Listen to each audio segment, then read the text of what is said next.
building. Rudy, you got it?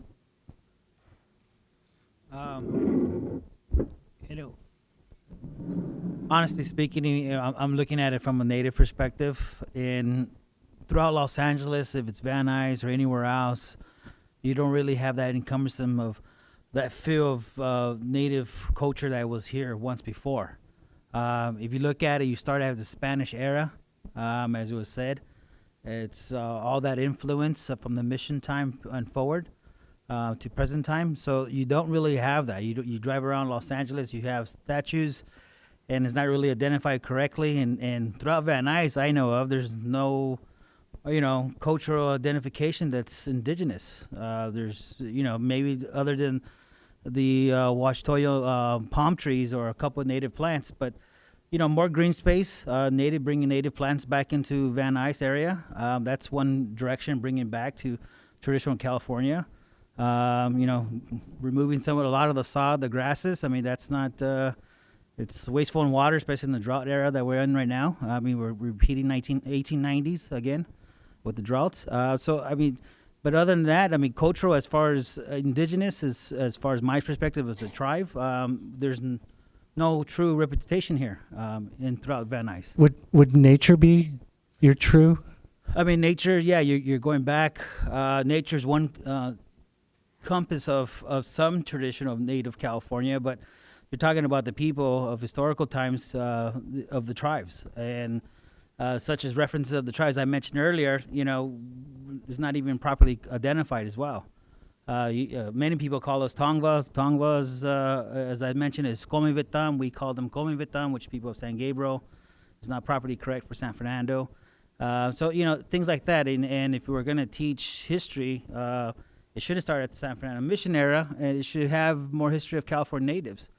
And if you're doing architectural design or roads or things, I mean, more language will for street names be replaced. You talked about renaming Van Nuys because Mr. Van Nuys, Isaac Van Nuys, wasn't part of Van Nuys. He didn't live here. He was a real estater. He was a developer. So it's if you look at it, if you're restructuring, saving structure, that's wonderful and it's great because that's part of the history and that's part of what we have here in Van Nuys or throughout the valley. But also, if we can encompass more of indigenous traditions, customs, designs, native plants, green spaces, that will bring back to, and also it helps out in the environment as well. Less water usage. John? Okay. Preservation is good history, and it can just be fun. I should talk to Mr. Bernstein. I was looking at a building that was for sale that has a frieze of a Zeppelin on it. That was where aviation was going. Well, I certainly hope somebody doesn't take the Zeppelin down, or somebody doesn't give the Zeppelin away, save the Zeppelin and give it to some cultural institution. Saying why history, things like that are just extraordinary. And there's a much better story even behind why the Zeppelin was on the building. I mean, there's a lot of fun in it. And preservation, it should be looked at as much for the fun and for the seriousness of it. We want to go to the next, but we could take 2 questions. If anybody in the audience would like to ask a question. Going once? Going twice? Okay. Jason Ackerman?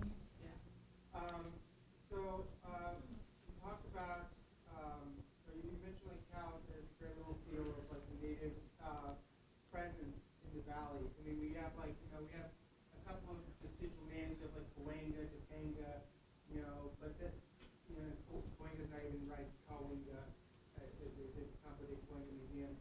But if you had to pick a certain area, where should we rename? Or what would be a good place to give some feel of like the native past?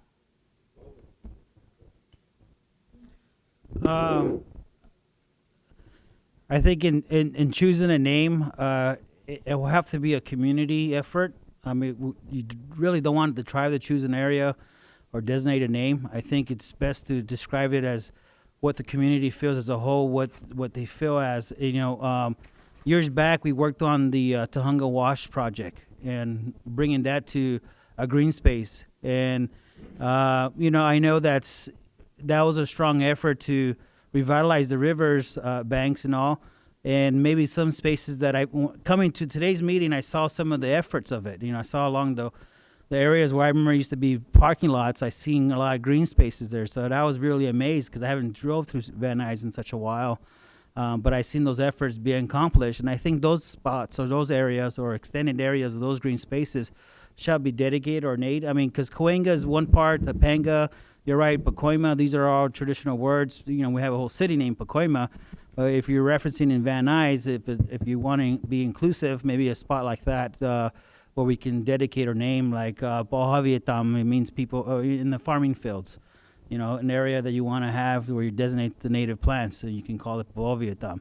That's the name that we used for North Hollywood High School when we did a village project over there back maybe, 15, 20 years back. So I don't want to age myself. I know I look young still. I want to keep it like that. But, but something along that way. I mean, this is a community effort, and we don't want to be invasive and say, here, name it this way. But I think it's what the community feels. It's where you want to have that dedication and make that part of that dedication. We just need one more and we have to move on. Just, we gotta pull the. Okay, Maddie. This is along the same lines as the last question, but not just on our streets. A lot of our green building technology actually uses practices that the Tatamian and the Tongva and the Aborigines and used. It's just that we've renamed it. And for instance, passive sun and the direction that you build a dwelling, using, painting our roofs white, versus the materials that were used 10,000 years ago to cover a dwelling. So in your experience, what are some ways that we can re-educate? Because we had some fabulous farmers here 10,000 years ago who understood land management, active fire, passive fire. What in your experience are some ways maybe we can re-educate and bring back the language so that people understand some of these building codes are really just using nature in a strategic way?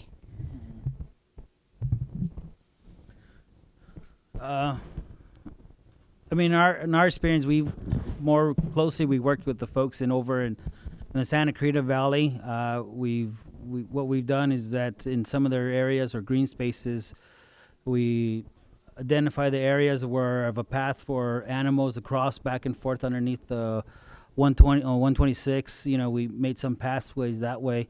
I mean, it's really, we do have a lot of civic engineers, a lot of other folks that are sitting down with cultural people and environmental people and figuring out a best way to save natural terrain, such as the Santa Clarita River.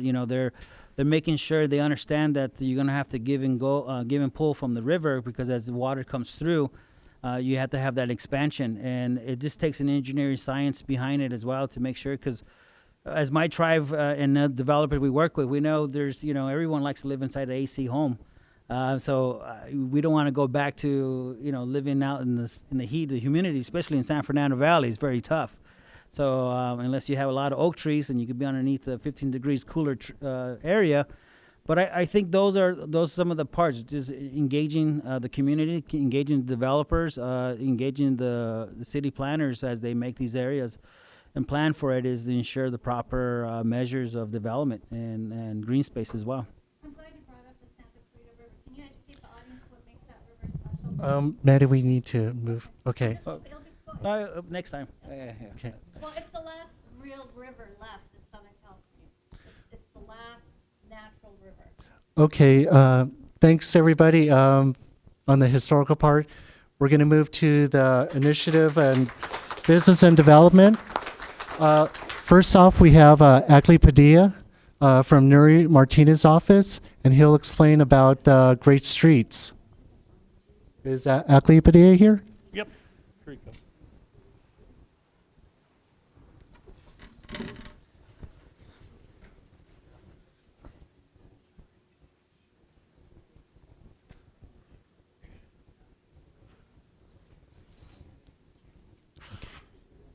Okay.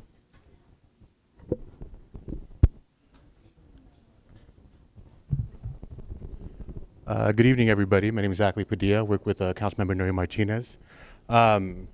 It's actually great following this last section on history. As we all know, Van Nuys certainly has a great history, and it certainly stokes a lot of sentiments when you think about it. But there's two components that I want to really focus on. Yes, it's recognizing and respecting and honoring the historic thoughts, the historic concept when we think about Van Nuys. But when we think about history, it's great history here in Van Nuys. So I want to focus on that first verb, which is great, right? And with that, it kind of leads us to this discussion of the mayor's proposal on the Great Streets Initiative.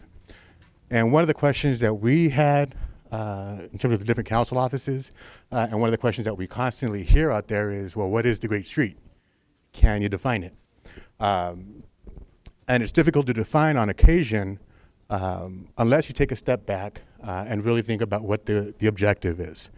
It's a great concept, and the beauty of it is that it's really self-defined across the city. Each of the great streets that have been identified in this first round are all a little bit different. They all have similarities, but they're all a little bit different, but they're all locally defined. What makes one street great may not necessarily make another street great. So you may be asking, so what's that element? What makes the street great? Is it the infrastructure? Is it the retail that's happening on there and so on? Again, it's all self-defined. But what you really need to do is step back and focus on that concept of greatness and what makes you feel good when you're on a certain street. What made us feel good when we were on Van Nuys Boulevard? And those sentiments are really what drive the concept. A lot of it, for the most part, it's safety. It's energy. It's the activity that was going on in the storefront. It's the energy that you see from people, from the retailers, and the activity that's going on through day-to-day life. And that's what we really focus on when we're looking at the Great Streets Initiative. It's how do we capture and support that aspect of a street. And that's really the key here is for Van Nuys. How do we use the opportunity to recognize and respect our history, but not just look at the history from the sense of a building and a great design that we've had in the past, but really the sentiments and emotions that we had when we think about that. You know, it was great to go outside and walk down the street. It was great to go outside and shop and really engage with our neighbors, talk to our friends, and really get to know one another, right? That was the true sense of community. So as we look forward under this Great Streets Initiative, it becomes that. What can we do to kind of foster that?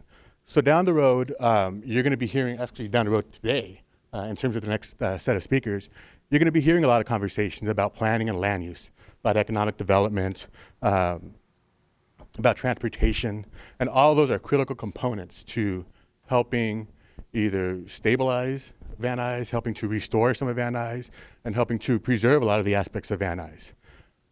The Great Streets Initiative, what I wanted to share today is just kind of that definition on behalf of the mayor's office.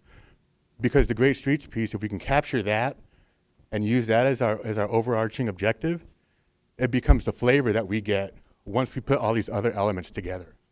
And that's what we're all excited about. We've had a great relationship with the mayor's office in starting to have these conversations, and these types of forums kind of allow for us to help formalize that so we can figure out, well, what does it take? Is it some infrastructure work? Sure. Do we need to fix some of the sidewalks? Yes. We'll do all that stuff. But it really is, what else can we do to kind of stoke, again, the sentiments, the energy, the atmosphere, the environment out here, because that really is truly what defined our neighborhood here. And so just want to share a little bit of that. I'll end it with that because really, it's really important for us to hear, in addition for some of the bricks and mortar that come out of it with planning, land use, and economic development. There's going to be additional speakers with a lot of expertise on that that'll share that information with you. But just wanted to share that concept of the great streets. As you guys know, Van Nuys Boulevard is designated as a great street from Oxnard down here to Victory.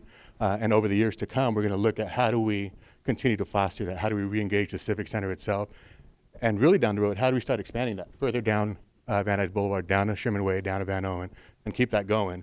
And then obviously, hopefully we can take it out to other parts of Van Nuys itself. So with that, I'll leave it up to the next speaker. Thank you, Ackley. Next person, we have Brad Rosenheim. He's a land use consultant of Rosenheim and Associate, and he'll talk about development.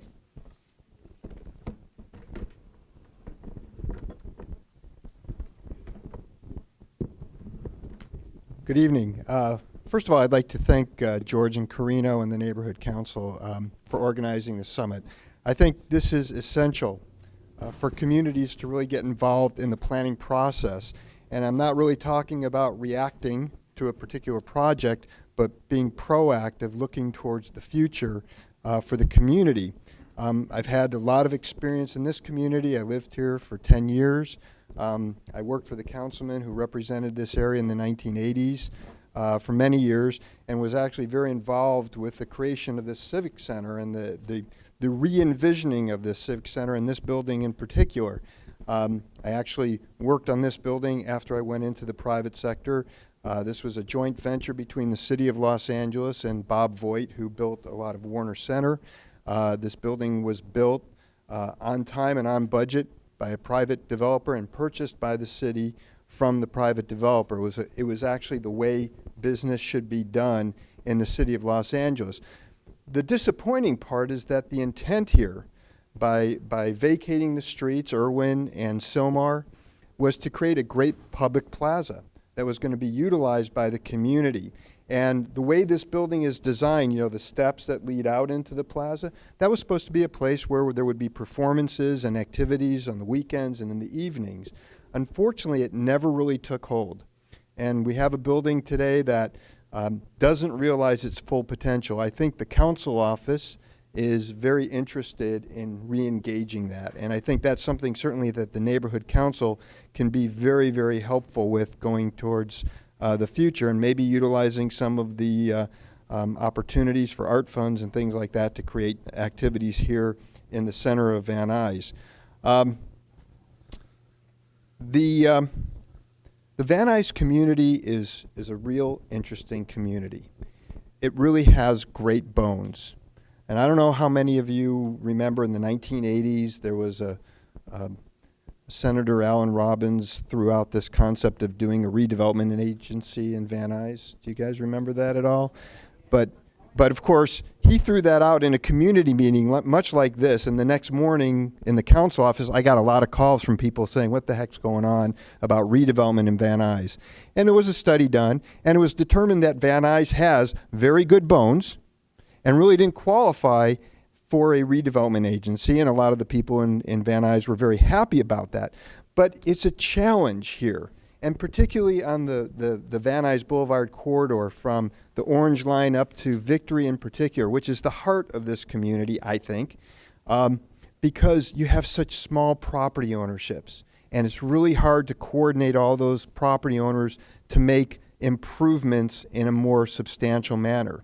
But with that said, you also have great opportunities to reuse those buildings. And once the city opens up the public parking lots, so those places can become restaurants and other more active places where people can come to from the community, instead of maybe the bail bonds places, this community can change dramatically. I've been asked to talk about development, which is not always the best topic, but I'm going to share with you some of the opportunities. I think that Van Nuys is on the upswing. You've seen literally $100+ million in investment on the Auto Row, the vast majority of which is in the Van Nuys Neighborhood Council area. And that means there's confidence in this community. And I think by and large, they've done a really beautiful job at creating a great auto row in this community. There's an $80 million new residential development going on up at Sherman Way at the old Northridge Hospital. That was a hospital that had been vacated. It was sitting empty, although for some occasional filming that went on there. And now it's going to be the home for many new people, many new residents in the community. It's the first Class A apartment project built in this community. That means that people have confidence in the future of Van Nuys, and I think that's very positive. Elbar, which owns, and the family has owned for, 60, 70, 80 years, some of the light industrial over on Oxnard by Kester, those buildings there. They've reinvented those old industrial buildings, and you have new businesses moving in, and it's very exciting. It's a really cool place. It's the kind of thing that's going on. I think you mentioned, she's not here, Venice. You know, Venice has all these new cool businesses moving into the old buildings. Well, that's what they're doing right here in Van Nuys. I think that's a very exciting sign. There's also been on Sepulveda Boulevard some new investment. The LA Fitness, which, you know, it's a gym, but they made a substantial investment in this community.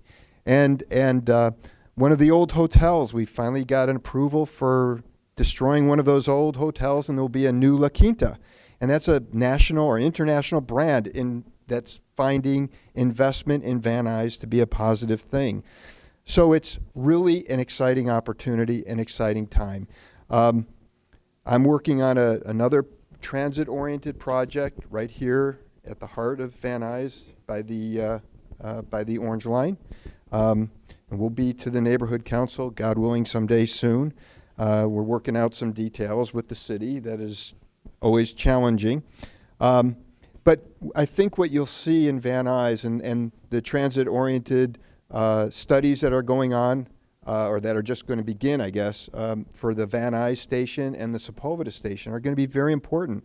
And they can help transform those neighborhoods because there's a potential for significant reinvestment right around those station areas. And that's what the city and that's what Metro is looking for. I don't know if you saw in the paper, I think it was last week, and there was an editorial yesterday possibly, or 2 days ago, that Metro is really looking at the opportunity to develop its properties around the stations. And they're looking to create, I think, market rate and affordable housing, because that's what's really needed in this community and throughout the city of Los Angeles. And every community has to absorb some of that. That's sort of the nature of planning, and that's, of course, the nature of making significant transit investments in communities, is being able to build around those stations so that people can live and work close by rail or bus lines in the case of the Valley. But it will be rail soon. I was also asked to talk about the Valley in general, and since it's such a small place, that should just take a moment. I think the big issues that the real great opportunities are the conversion of the Orange Line to rail. I think the Van Nuys corridor, whatever is going to come down, Metro is studying it now, and I'm sure you guys have been very involved in it, but there's going to be more transportation access in Van Nuys. And that's just, that has such a great opportunity to create more investment in this community. And then I think eventually extending that through the Sepulveda Pass to the west side, which is essential. So for those folks who live in Van Nuys but have to leave the Valley, if you can imagine anybody wanting to do that every day and go to the west side to work, it's going to be a lot easier. There's also stuff going on to the west with Warner Center. Warner Center has a new specific plan, and this is something that I'll close with, but it's about working in partnership with the city. And the community spent 8 years, and Ken was very involved in this, spent 8 years working as partners with the city of Los Angeles, creating a vision and then a specific plan to implement that vision. And if there's one thing I can leave you with, is the opportunity to work with the city of Los Angeles.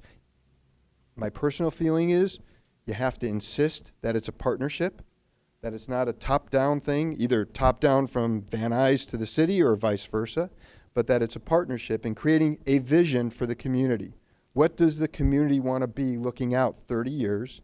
And then creating the tools, the planning tools, to allow that to happen. You can't make it happen, but the key is to allow it to happen.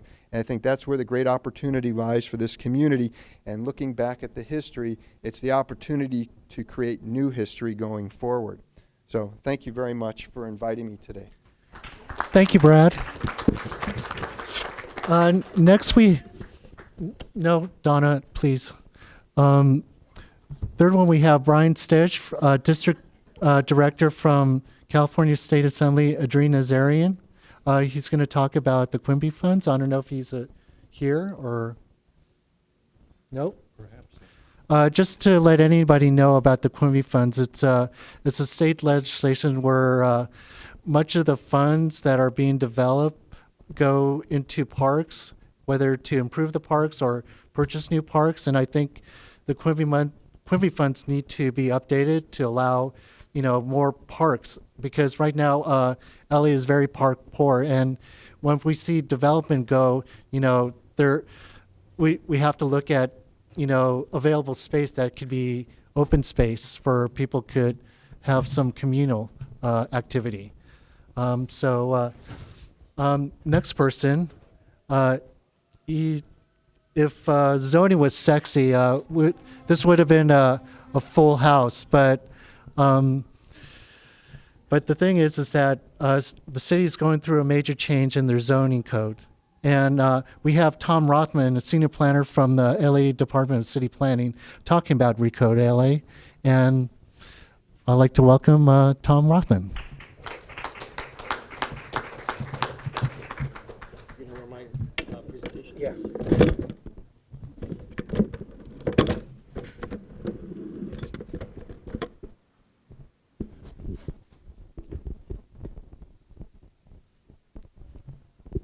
Good evening, everybody. Thanks for having me. Again, my name is Tom Rothman, Senior Planner at the Planning Department, and I'm going to talk to you about this project we've been working on right now for about a year and a half. We've named it Recode LA, and it's a 5-year program. And yes, this is it. I'm the project manager for it. It comes from I work in a very small part of the Planning Department called Code Studies, and we have been responsible partially for the big mess we're in right now with a big unwieldy zoning code. We're trying to fix that problem, and that's what Recode is. It's a 5-year program to comprehensively revise the city zoning code. So very briefly, if you don't know what exactly the zoning code is, there are 2 big documents that guide planning in the city. There's one called the general plan, and under that general plan are all the things we talk about, all of our community plans like Van Nuys and West Van Nuys and Reseda. All of our specific plans are in there, all of our elements that talk globally about what the city should be doing regarding housing and mobility and noise and safety, all those things. So those are all of our policies. And then there's another book